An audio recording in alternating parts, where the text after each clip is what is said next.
Mac Jones is by far one of the most underrated players in this draft class. I've seen so many people talking about how he's a second round talent or flat out not even a starting QB. That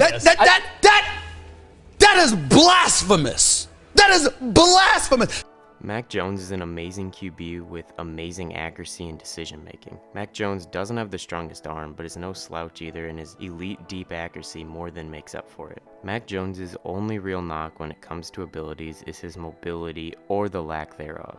I think people over-exaggerate how bad his mobility is, especially when you see the picture where he looks like Eddie Lacy with his shirt off. He really isn't that bad of an athlete, and his great pocket awareness and pocket movement help to make sure he's not a sack machine.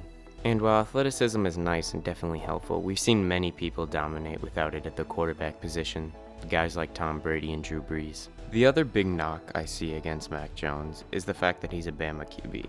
While on surface level this may seem like a valid argument, it really isn't. There have been plenty of colleges in the past that people said couldn't produce a good QB, but as soon as they produce just one, that narrative often goes away.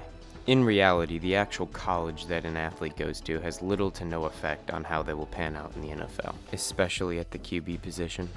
One good example of this is how many people say Ohio State's quarterbacks don't translate well in the NFL, but Joe Burrow, who looks to be a great NFL quarterback, actually played at Ohio State. The last knock I see against Mac Jones is that he had amazing weapons and an amazing offensive line. While this is definitely true and it definitely helped to inflate his numbers, it does not take away from the fact that he had amazing ball placement and made great decisions consistently. So overall, I can see Mac Jones being as high as QB3 on most teams' boards. I'd only have him below Trevor Lawrence and Zach Wilson, as he is an amazing talent and probably the most pro-ready quarterback in this class. I could see him eventually reaching a level of prime Matt Ryan, who not too long ago was an MVP candidate.